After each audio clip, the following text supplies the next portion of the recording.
Uh, Good day, everybody. This is Reza. I'm from ATDI, South Pacific, Sydney office. Maybe, here you go. Thank you for joining us today for this webinar. As you briefly touched on, what we're going to do, we're going to use the ATDI flagship software, HTZ communication, for the purpose of producing S145 boundaries. And also, we will be touching at the end of the webinar on the guard space and how the guard space is going to be performed within the same software.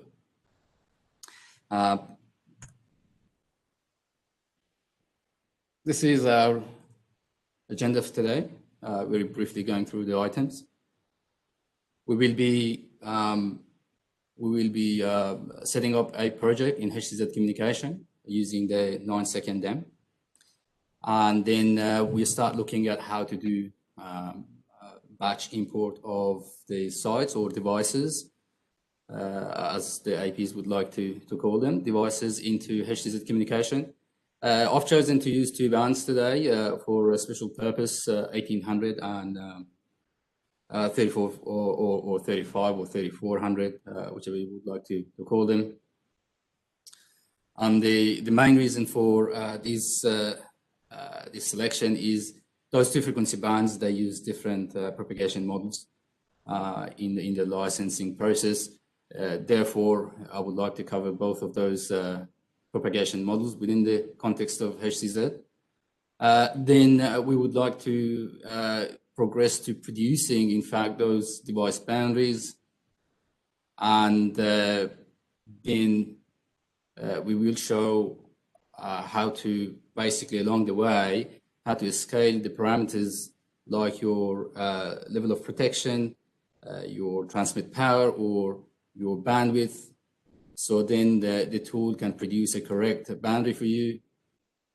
And at the end, we will export these boundaries into KML for maybe sharing with other team members or other parties involved, maybe your client or whoever, in the KML format.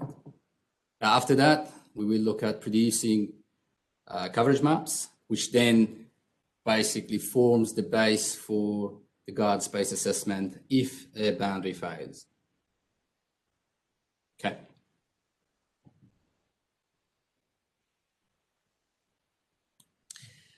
Without further ado, I'm going to directly jump into HTZ. Understand some of the attendees are existing customers to ATDI, but it could be a new software for some of you guys. This is the landing page of HTZ. Basically shows the map of the world. You could potentially have projects everywhere. Globally, you could have projects and operating in different zones. And one of the things that HTZ and ATDI offers is access to global maps through a repository, which comes with the tool, which we will be using today. Let me focus on Australia.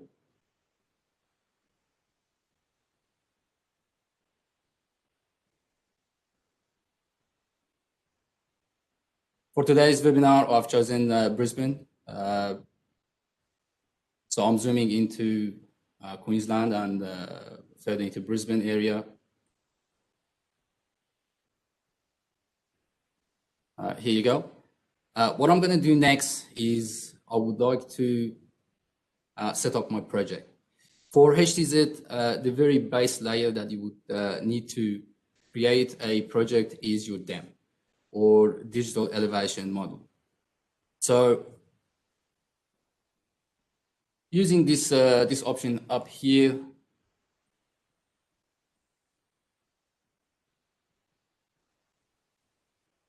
I will be selecting my area of interest. which is Brisbane and surround. Okay. And I will be accessing the map repository from Map Download Manager. So what I'm doing here is basically applicable to anywhere in the world.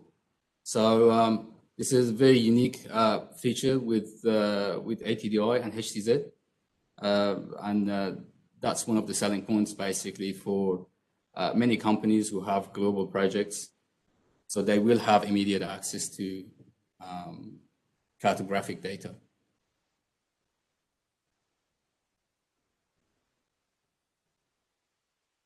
So the green rectangle here is representing the area which I selected. And on the left side, you see the layers which are available for this area. There are two particular layers are of interest for me today. The 9-second DEM, which is the first option in the list. As you can see, the steps are 250 meters roughly. The projection is GDA 94, and the vintage is November 2020. The number of layers within the pack is only one, and what we will get here is only DEM or DTM. Okay. So what you could do here, we can click on this icon on the left and the download will start. Then it will be shown here in the download tab. I've already done it. So for the sake of saving some time here, I'm not going to do it during the webinar, but it's a very easy process. One thing I would like to emphasize here is that accessing to this map download manager and the cartographic data is part of the maintenance of the software. So the second layer, which I would like to present here, and I will be using it throughout the webinar, is this one. That's a 20-meter resolution map, what we would like to call them 2D maps, and it's comprised of DTM as well as clutter, and that's what's going to be used for guard space analysis here. Same as the previous layer, it's in the GDA 94 coordinate system or projection, or and the vintage is March 2019.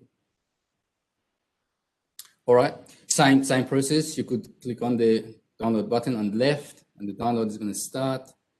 It is going to be downloaded into ATDI folder on your C drive, and then you can move it from there to anywhere you would like. It comes in a zip format, and when you unzip it, you will get those layer which is indicated in the download manager.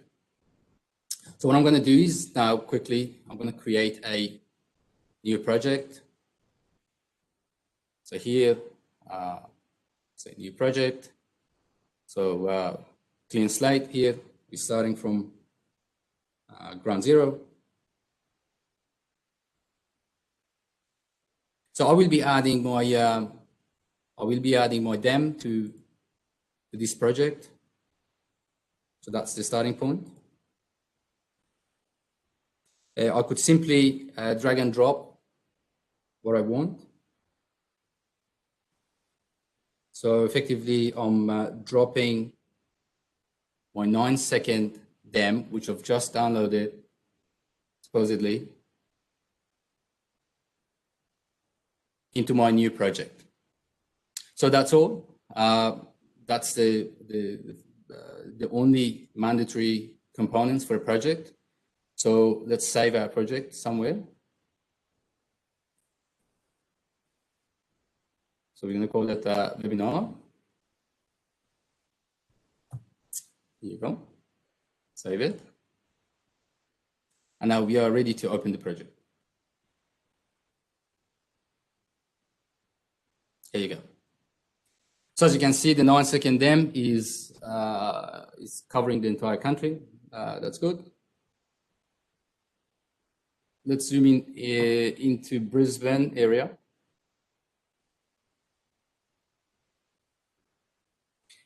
I would like also to add one more thing to my project, so I know where I'm going. At the moment, it's just a bare dem layer, so I have really no understanding of where I am. So, as I said, the mandatory field, the mandatory component for the project is only dem, but I also would like to add to this what we call BiMfy. So this gives us access to all the online overlay maps, like a Bing, like a Here map, like a Google map, Google Street, OpenStreet, all that sort of stuff. I'm saving, overriding the project, and reopening. Much better now. So we can see that we have the DEM layer loaded, and then we have an overlay. So now it's easy to navigate, basically, to understand where we are.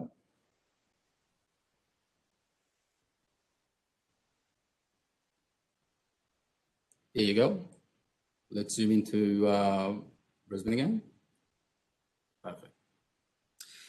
Before I do anything, I would like to change my unit in the project. By default, it's dB microvolt, but a lot of industries, they would like to work with dBm instead. So that's something I normally, off the bat, I change. Here you go. So I'm going to change the unit to dBm. So then throughout the work, I'm rest assured that everything is based on dBm. There you go. That's done. The next thing I would like to do is I have a list of sites that I have selected already, or devices, as I said. So we would like to import these ones. It's a very easy process.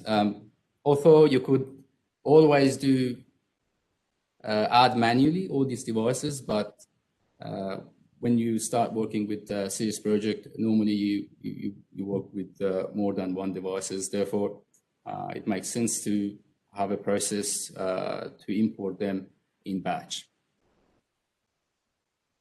So what I'm going to do is now I'm going to go to File, Import, and import generic station and subscribers. So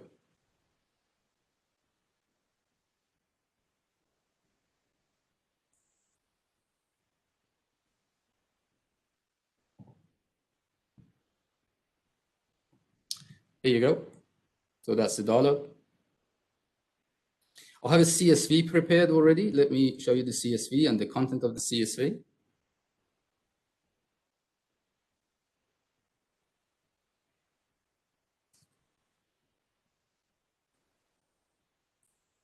There you go.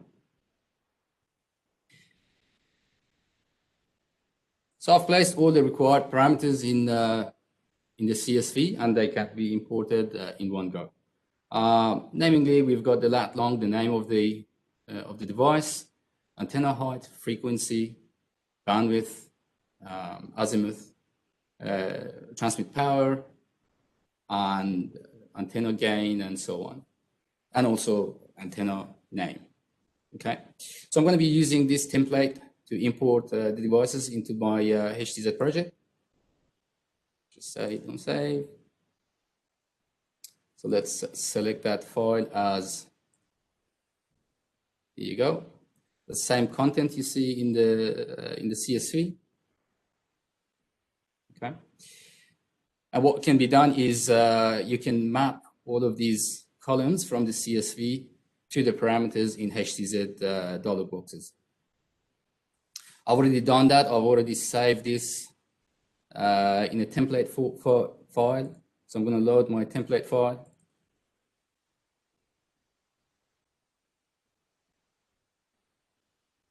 There you go.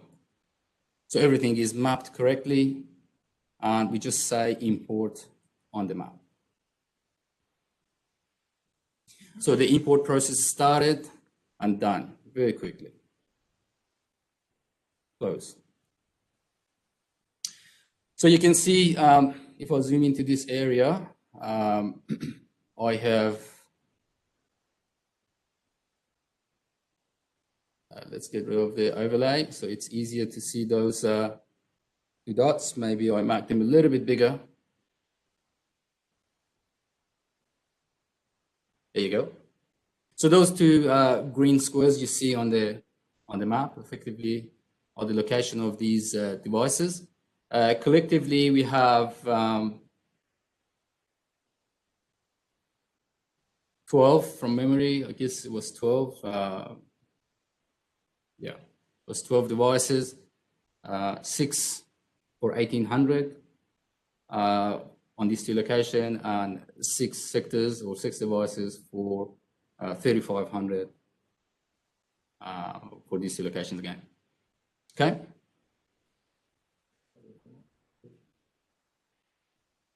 So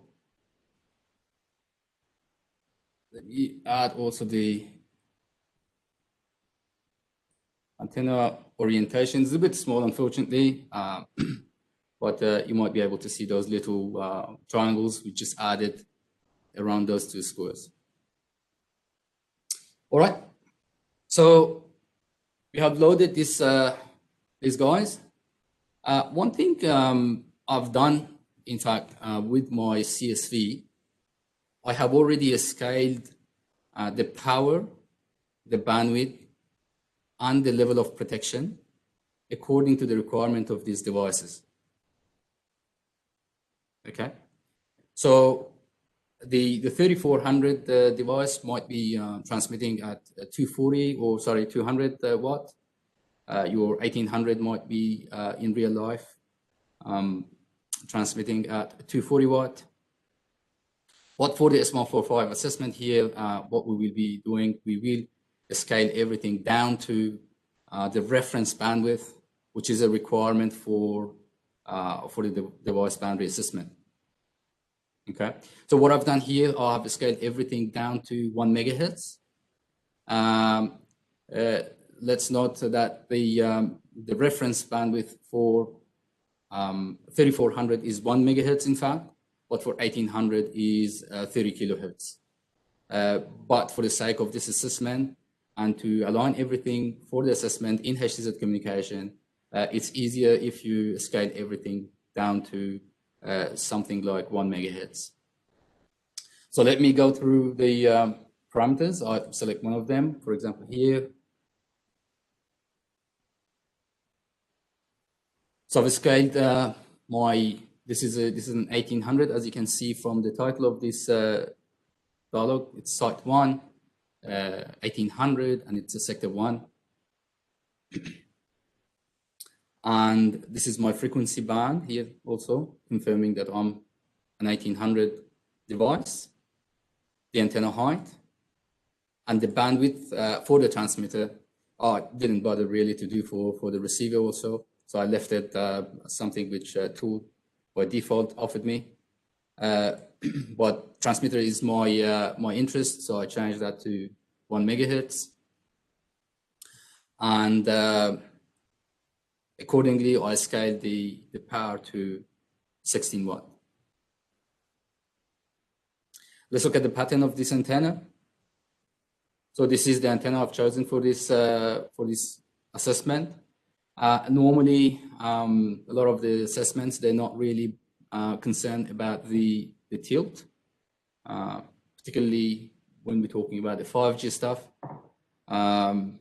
So for simplicity, I have, for the vertical patterns, I've selected something like Omni, but for horizontal, you can see that red pattern there.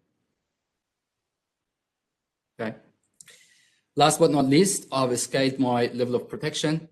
My level of protection, according to the license, has been scaled here. So then 99 dBm has entered into this dialog.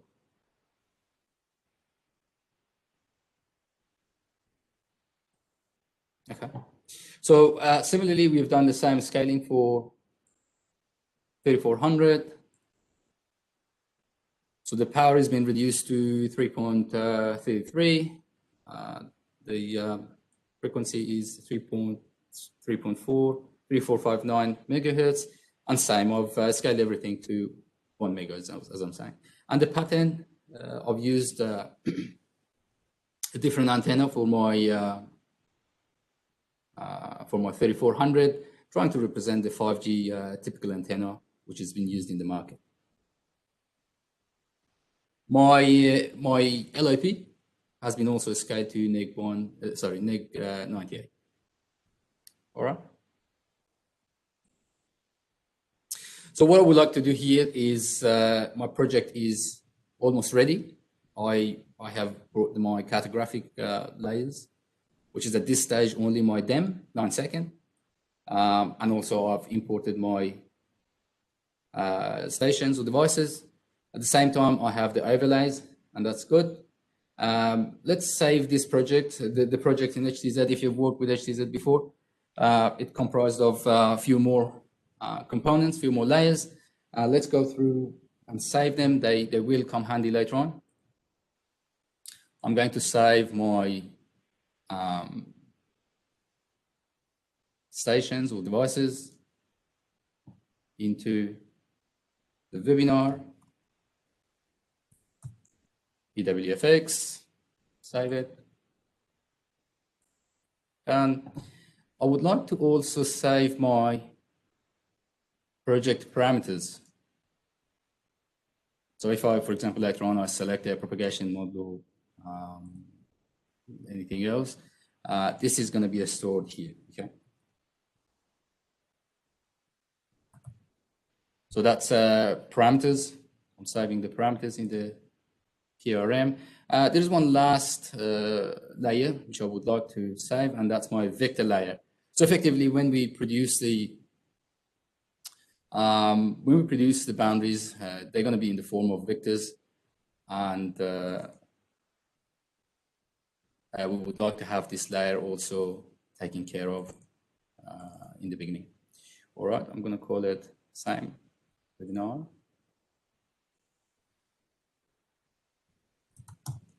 All right, so save.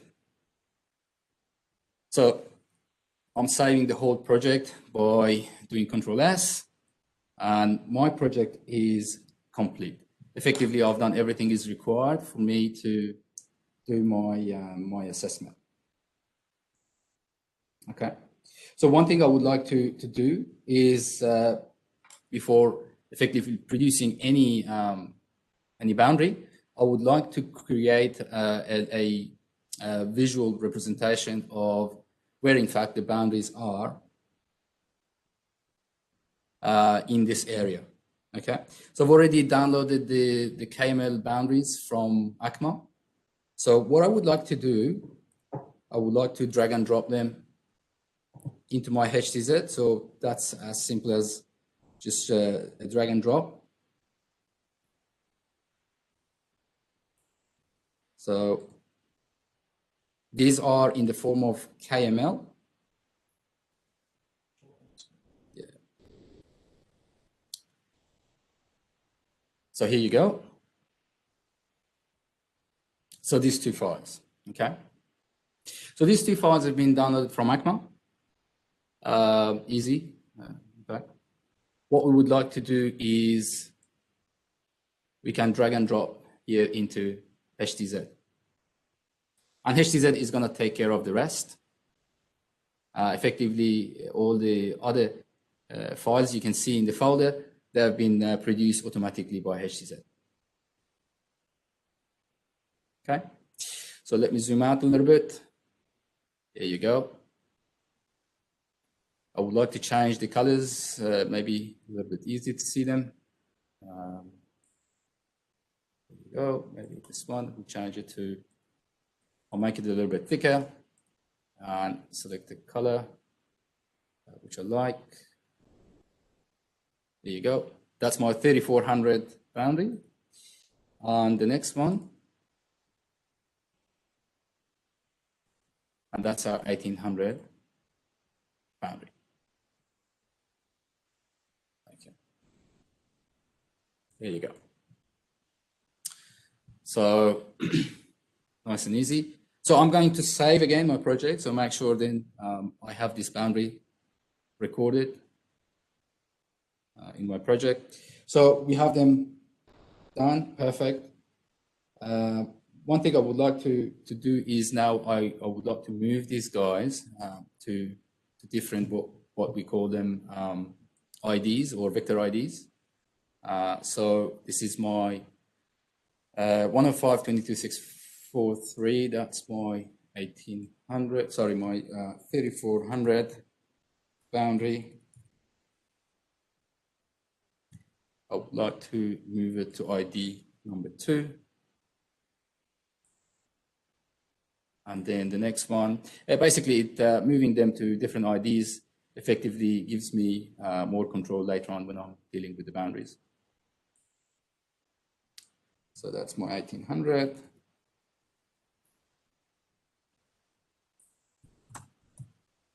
Boundary, and I'm going to move this to layer 3. Okay. Perfect. So what I could do is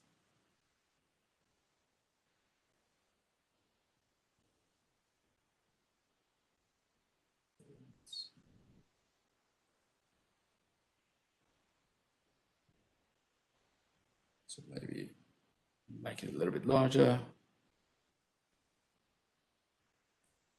There you go. So we've got the two boundaries loaded now. So you can see the blue one is representing the the boundary for this specific operator, which I've picked up from ACMA, and then the red one is the 1800. Okay. So the first thing I'm going to do is I'm going to create a S145 boundary for one of these sectors. Effectively,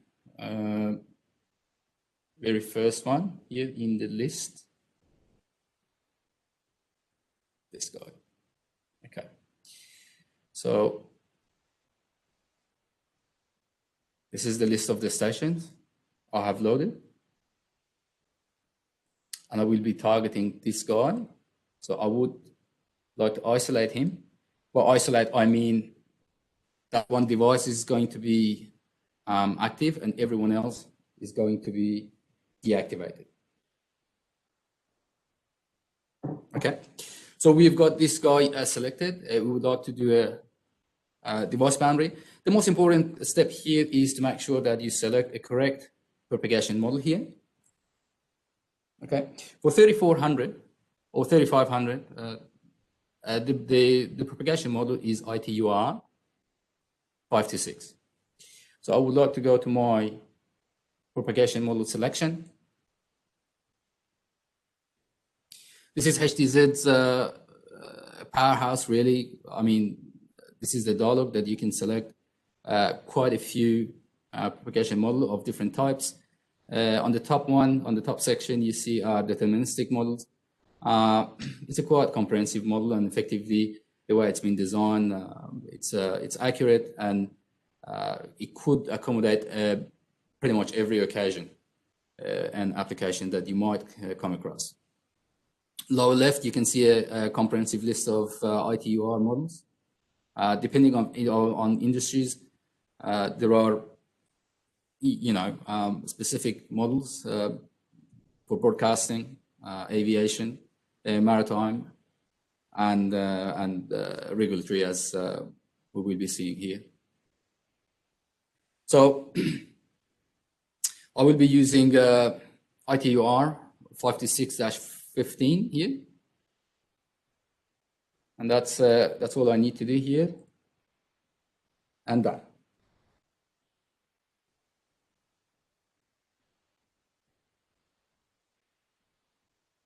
Okay, so the next step is let's create the boundary.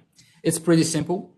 From the spectrum menu, we come down to threshold limited polygon calculation. It's a long name, but effectively it means device boundary.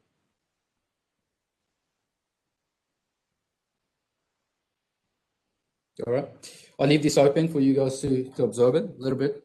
The options here.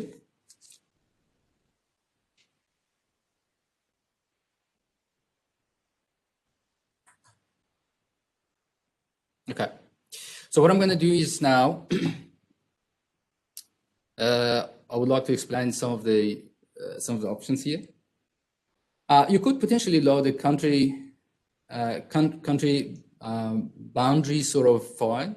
So if your coordination is concerning crossing into another jurisdiction, another country, so you could be using this tool and analyzing that crossing the boundary. Alternatively, you could have any type of vector like what we have here. Okay, so the vectors these boundaries are in the form of vector, and what you can see is we could assess our S145 against one of these vectors, which reminded me that I would like to effectively have only one of them on the map. Okay, so what I'm going to do is, I think it was this one. No, the other one. All right. Okay, so since I've only a sector of 3400 being assessed here, I would leave only the blue boundary here, which represent the 3400 boundary. Apologies for my typo here.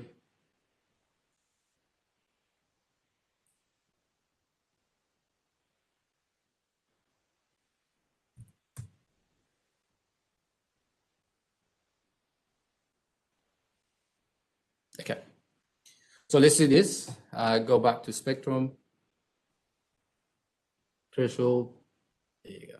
So what effectively this option is giving me is the possibility to check if my my device boundary is crossing this these blue lines. Okay, this blue polygon.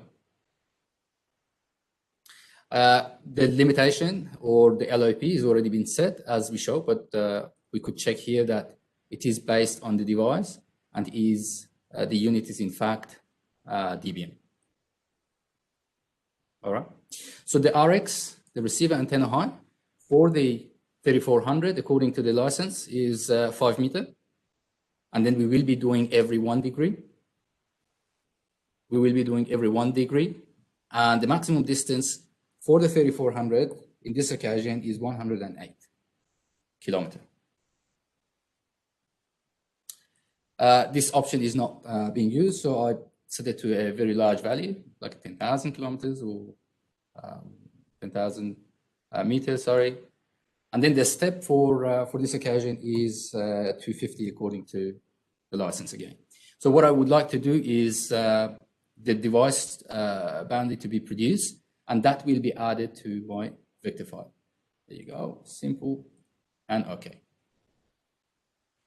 So initially the tool is giving me a very useful report from left to right, is effectively showing me the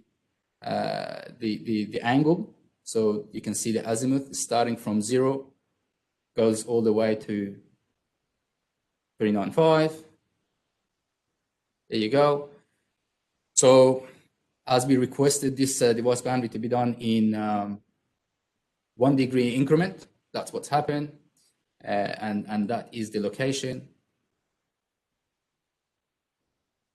X and Y. So if I cross the blue boundary, the blue polygon, then it's going to be indicated here. Okay, so you can see there are some yeses, and it's giving you the values for which I've passed that or crossed that boundary. These values are in dB microvolt, okay, if you are wondering. And the next one is giving me the vortex of that line or that radial, basically. So effectively what, for example, in this case, it says you cross the boundary with 56.34 dB microvolt, and then it stopped, the vortex stopped at, or that radial at 50.79 dB microvolt.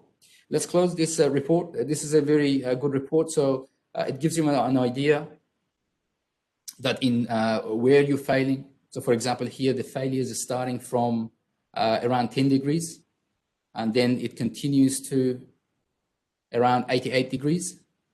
There is one more place that we are failing on crossing this blue boundary. Little one here at 306 degree all the way down to 310. So it's a small, again, blip. We're going outside and coming back. So let's close this and see how visually that's represented here. So you can see this is my boundary here. Obviously is failing, massively is intruding into the outside of the boundary. So what I would like to do next is I could effectively export this as it is, but I would also like to show you that this process can be run as a batch. Okay, so this is a one boundary for one device, but you can run this for as many as devices you like. So what I would like to do is I would like to go back to my station list. So I would like to activate all the other 3,400 stations, which is this group of sites here. So I'm going to isolate them. There you go. So now we have the boundary for this guy. Now I would like to run the boundary for every other stations or every other device in one go. Pretty much the same process. We go to the spectrum, special limited polygons, and lucky me, the dialog remembers all my previous settings. So easy, just say, okay. So it's all done for all of the devices. Let's go and have a look. It's a bit unfortunate that the tool decided to use this gray color. I'll try to at least change the color for a few of them so you can see the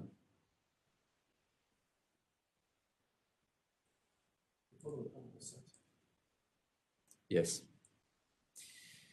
They follow my colleague is pointing out that they follow the color of the site. So that would have been a good idea to change the color from the beginning, maybe. And so you can see there are quite a few boundaries done. The same thing can be done for 1800. The only trick and the only difference here for the 1800 is that for the 1800, we will be using a different propagation model, okay? So this is what I'm gonna do now. I'm gonna go back to my station list. So this time,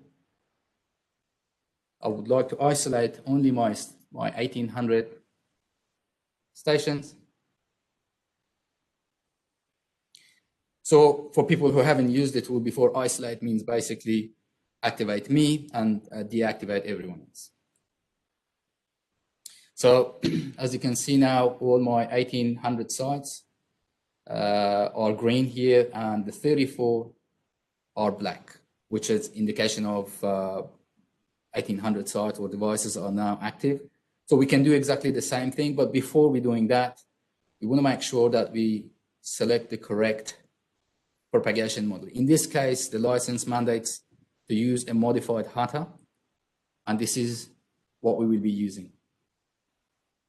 That's pretty much the only difference between the previous process, which we did for 3400 and 1800. Obviously, I've scaled the parameters accordingly, and now when I come to run this guy, I've also have to be mindful.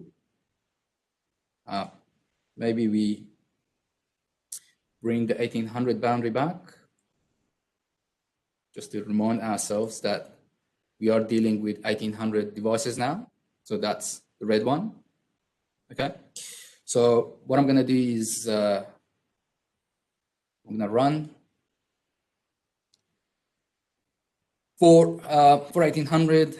The device, the receiver height is 1.5 according to the license, and we would like to go as far as 40, not 108 kilometers. And the steps are 500. So these are the details that if you have dealt with the licenses with ACMA, you should be quite familiar with.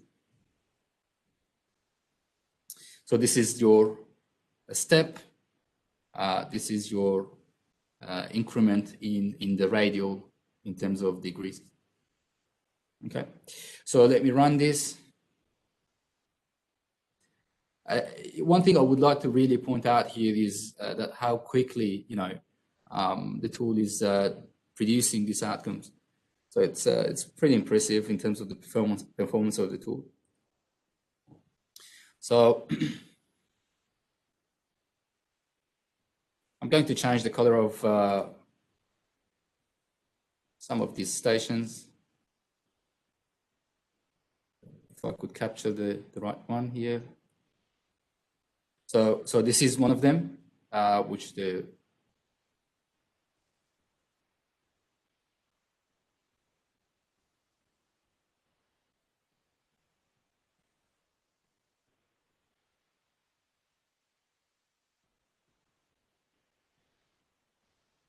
If you put the image on, it will look better.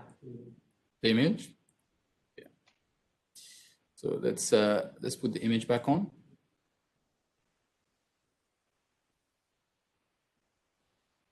So just to give you a bit of a idea. Okay. So you can see a combination of the boundaries here is strong. I could try to go one by one and try to change the colors, but I have a better idea here. What I would like to show you here is how you could export the entire output into a KML. Okay, so what we could do, so obviously you might be in a position to need to share your outcome with someone, or maybe you would like to put it into a report. Therefore, it's not a bad idea to have this option. So let's go to share, export. So I would like to select the location for this. Here we go. So KML, export. There you go. Easy. I'm going to give it a name.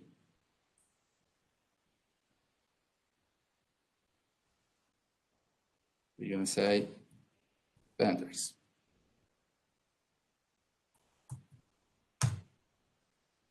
And let's export.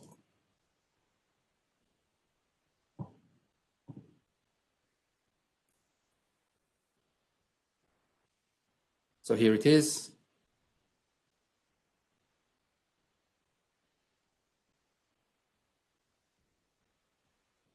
We're going to zoom into the area. First of all, let me put the boundary back on, the same type of view, so we know where we are. Just like to have the outline. There we go.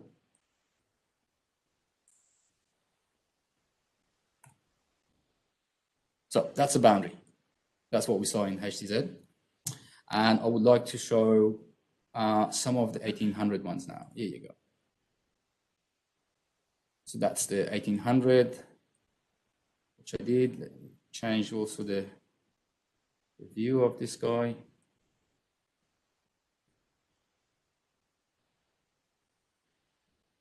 Okay. Just the outline. Yeah.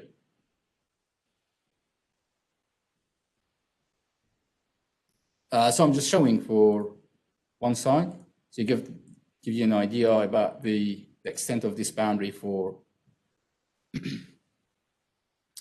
these three sectors of, or three devices of 1800. Okay, so we've done this, great. So we've produced, same could apply for, this is my, the failing 3400, which you saw, obviously is crossing the the boundary.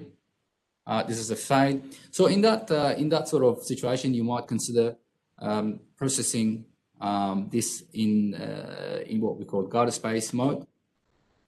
So let me go back to HTZ.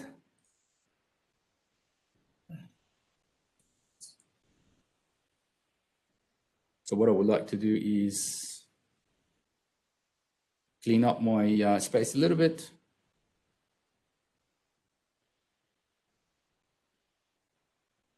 And we would like to put the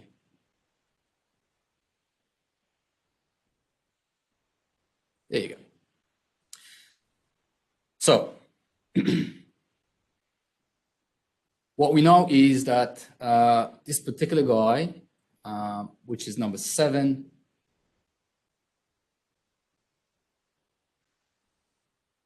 he failed the boundary.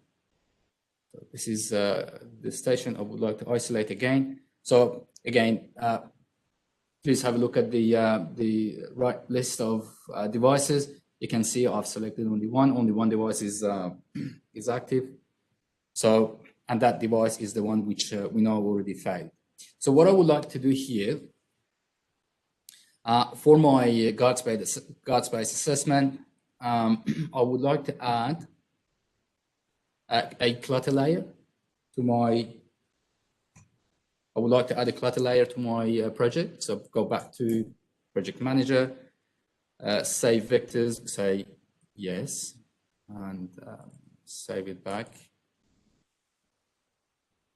So here it is.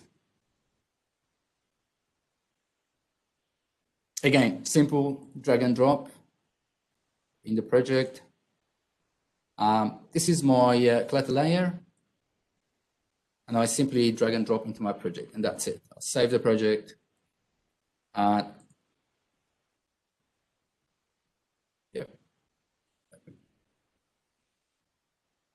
So let me briefly show you what I've done.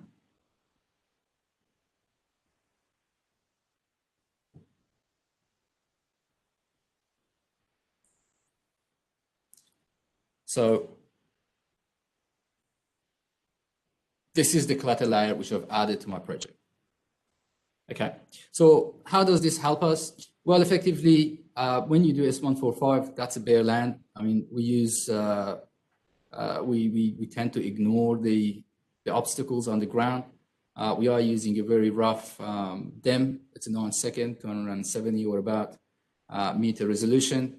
So what we would like to do here is now bring in the effect of the obstacles over the ground, over the bare land. So that might help us with the assessment. So the device might be able to pass considering these obstacles. So I would like to show you the settings which the HTZ communication by default is offering me. So please have a look at this column here, the clutter height. So these are the clutter classifications. We have quite a few number of classifications, but more importantly, the height which is associated to these classifications. For example, for village, we're considering 6 meters, for forest, 12 meters, and for dense urban, for example, 20, and so on. Okay, so obviously, putting these obstacles in front of your transmitter, you expect this to bring in your coverage and boundary a little bit. So I would like to put the boundary back on again a little bit, just to see where my, there you go. So that was my 3400 boundary, which we know previously we failed. So the second thing I'm going to use, or the second trick I'm going to do, is I would like to use a bit more advanced propagation model here. And rather than going to 5 to 6, I'm going to use the deterministic model, which HTZ communication has to offer. Let's go to this section. So I'm going to, this time, instead of going to 5 to 6, which I previously selected down here, I would like to select the deterministic one. I leave it at DAG 94-2, which is the most advanced one. and I will go with the course integration in the interest of time, so it's not going to take a very long time to process. Okay, so we've done these two variations with these two changes, and I am going to produce a coverage map this time. So rather than going into a spectrum and trying to do the boundary, I'm just going to do the more traditional way of producing RSSI or coverage map here in HTZ communication. Okay. You obviously remember that for the device boundary of 3400, the RX height is 5 meters, and we would like to go as far as 108 kilometers. Okay, so let's produce this. Unfortunately, I forgot to isolate. I thought I did have isolate, but that's okay. The tool is relatively fast.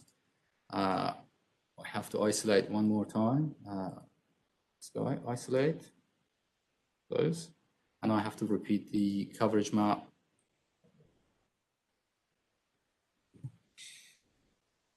There you go. So this is the this is the coverage map for that one particular device.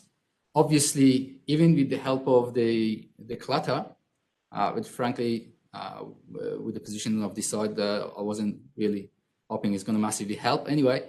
And also with the propagation model, we're not hugely improving the situation. We're still failing big time.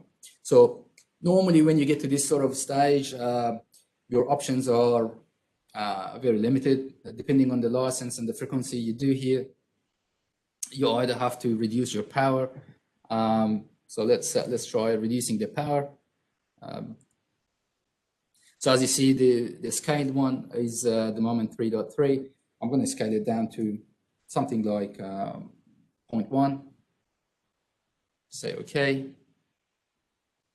And we redo our coverage, hoping and finger crossed this time is going to pass. Okay. Unfortunate. Okay, we're still failing. As you can see, we're still crossing the boundary.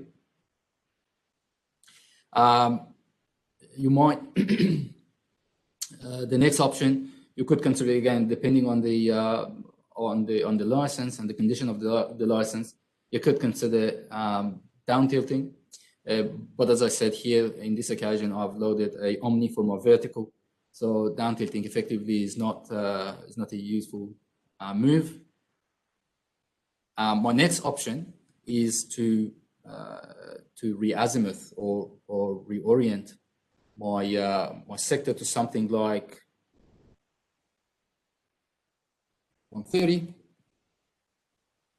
So I'm trying to move my sector away from the boundary a little bit to see if that helps me with the assessment. So this is a kind of, I mean, these are obviously examples. These are kind of process you will be engaged when you do boundary assessment. Not necessarily all of them are going to be acceptable to the license holders, which are potentially your customers. And then you get into the conversation that, you know, what's the middle ground? So here you go with changing the azimuth. This time we got lucky and we got a pass. Obviously, there was a massive compromise on power, and you could be compromising on the target area for the coverage.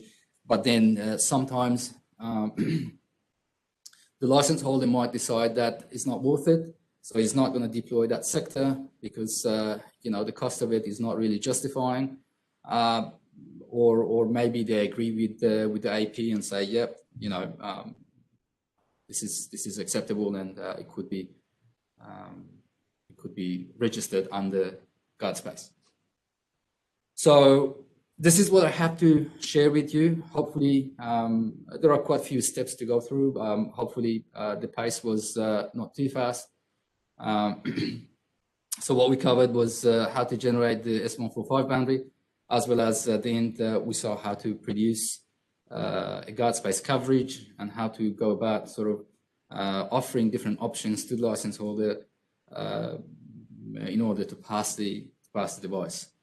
If there are questions, please share it with us through chat.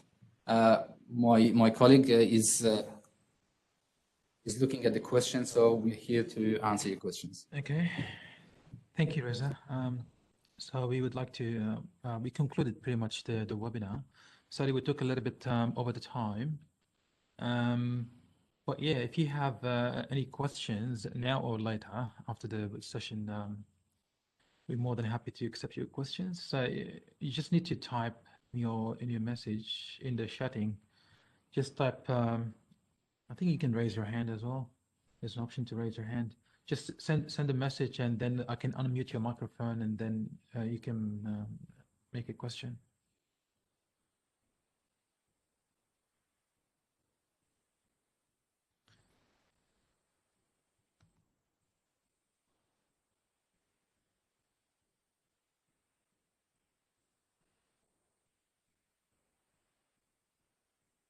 So there is one question, Reza. Unless I'm mistaken, I see you have copied all the files into your webinar project folder. Any reason not to store example dem files in their map folders and reuse multiple projects? So the idea is to have the maps as a separate folder and then, yeah.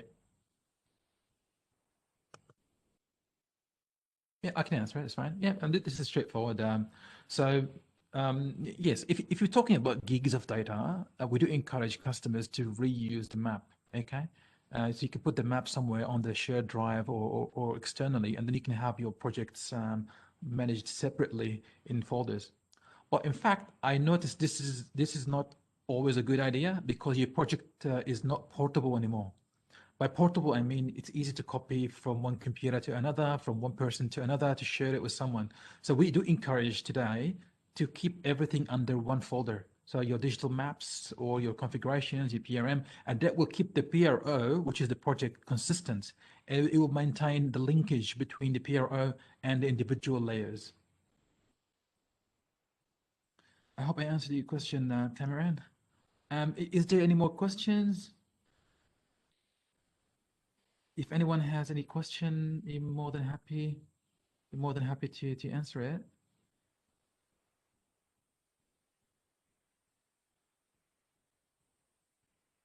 Yes, Reza, you want to say something?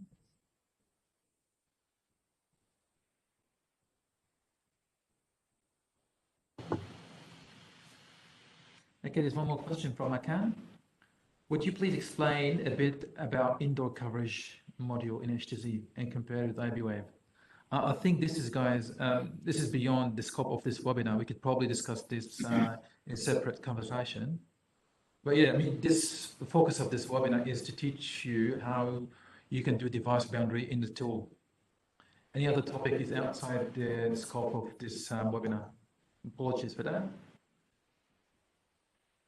There was one question from Ranjan. Can we do adjacent channel interference and intermodulation analysis in the bands say VHF? Yes, definitely. But again, this is outside the scope of this webinar. You can definitely do core channel, first adjacent, second adjacent, C2I, or IRF analysis, and you can also do intermodulation in the tool. And I'm happy to follow up on this as well, to show you how it can be done. Any more questions? So we're going to close the questions in a few minutes if there's no questions.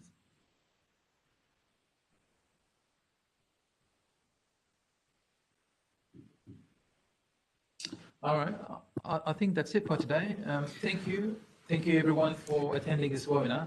And we will be providing an offline access. So this session is already recorded and we will provide offline access to everyone attended. And you can share with your colleagues if they wish to learn more about this procedure. Thank you for your time.